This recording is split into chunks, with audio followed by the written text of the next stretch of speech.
अस्सलाम वालेकुम। ईद ख़त्म होने के बाद आज के दिन हम सबसे पहले आप लोगों के साथ बात करेंगे कि भैया टाउन कराची की मार्केट कैसा परफॉर्म कर रही है, प्राइसेस कहाँ जा रही हैं अभी इस टाइम। लेकिन उससे पहले आप सब जानते हैं कि अभी इस टाइम स्टॉक एक्सचेंज जहाँ पर 1200 पॉइंट्स ड्रॉप हो चुकी है, जहाँ आपकी पेट्रोल की प्राइसेस, आपकी डॉलर का रेट आपका आसमानों पे जा रहा है, वहीं हमारी पाकिस्तानी रुपी डेप्रिशिएट करती जा रही है। तो आज हम भैया टाउन कराची की करंट मार्केट प्राइसेस को लेकर बात करने वाले हैं। तो मार्केट की कंडीशन पे बात करने से पहले मैं आप लोगों को ये बताता जाऊं, अगर तो आप इस चैनल पे नए हैं तो ज़रूर नीचे दिए हुए चैनल को सब्सक्राइब कर दें, क्योंकि हम पूरी कोशिश करते हैं कि आप तक प्रॉपर्टी से रिलेटेड जितनी भी इंफॉर्मेशन है वो आप तक करेक्ट और अच्छे अंदाज में आप तक पहुँचाई जा सके। तो पहले तो मैं आप लोगों को ये बताता जाऊं कि जिस अंदाज से अभी इस टाइम डॉलर का रेट आसमानों पे जा रहा है, 190 पे क्रॉस कर चुका है। स्टॉक एक्सचेंज की मार्केट जो है वो एक दिन में 1200 पॉइंट से ज़्यादा ड्रॉप हो चुकी है। वहीं अक्सर लोग ये एक्सपेक्ट कर रहे हैं कि भैया टाउन कराची की मार्केट भी खुदा ना खास्ता इस तरीके से गिर ना जाए, और बायर्स ऐसी सिचुएशन में ये होल्ड करके बैठ गए हैं कि नहीं, रुक जाते हैं, थोड़ा सा और इंतज़ार करते हैं, शायद मार्केट थोड़ा सा और गिरे तभी हम परचेज़ करें।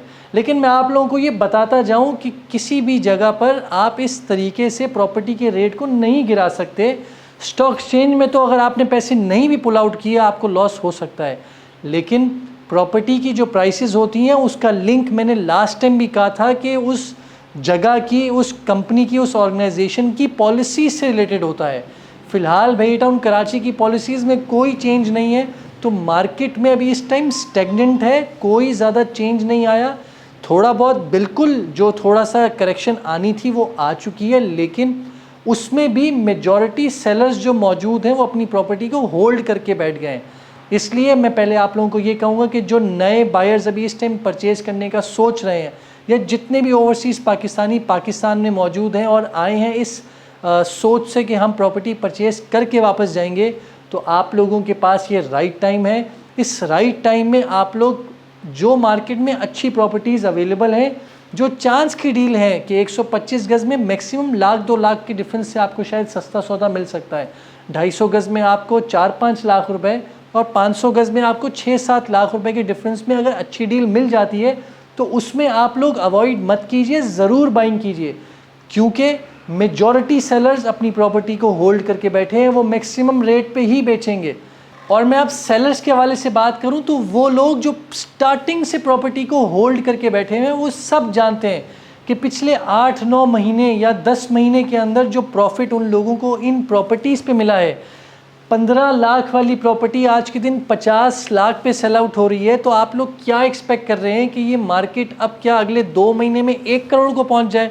मैं आपको यकीन से कह रहा हूँ कि वो 1 करोड़ भी होगी तब भी आपको खुशी नहीं होगी, क्योंकि आप लोगों के अंदर फिर और ख्वाहिश आ जाएगी कि ये मेरा 1 करोड़ 2 करोड़ को शिफ्ट हो जाए।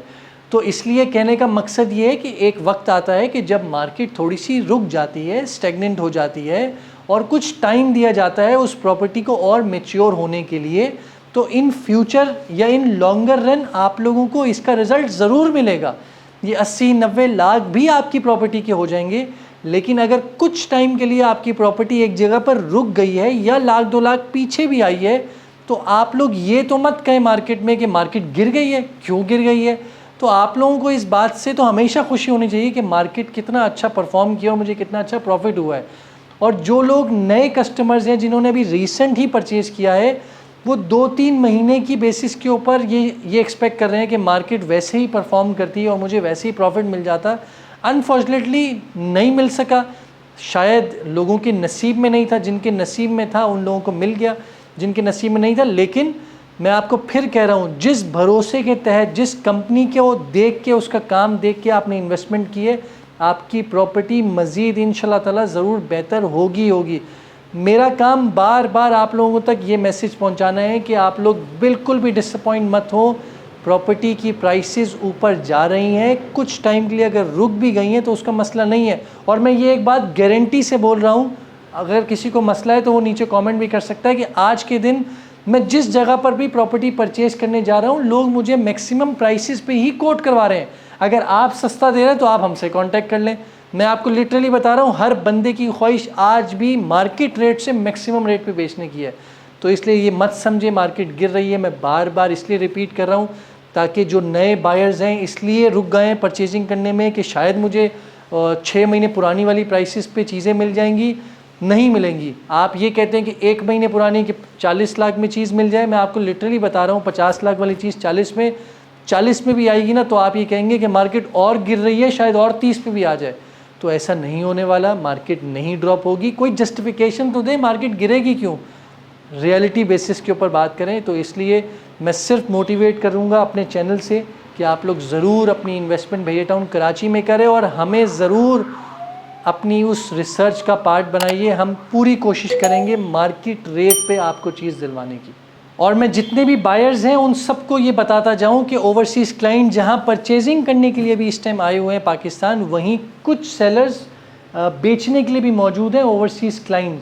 तो अगर आप लोगों ने इन्वेस्टमेंट 100% करनी है तो ये जो चांस की डील आपके पास कुछ जो मार्केट रेट से मुनासिब रेट पे अवेलेबल हैं उसको ज़रूर अवेल कीजिए, क्योंकि ये प्रॉपर्टीज़ थोड़ी सी हैं। इस चांस को मत जाने दें, क्योंकि जब वो बिक जाती है तो आप ये कहते हैं कि मुझे वहाँ पर उसी रेट पे चीज़ दिलवा के दो जो आपने लास्ट कोट की थी, लेकिन पाकिस्तान वाले जितने भी मौजूद हैं वो मैक्सिमम रेट पे ही बेच रहे होते हैं।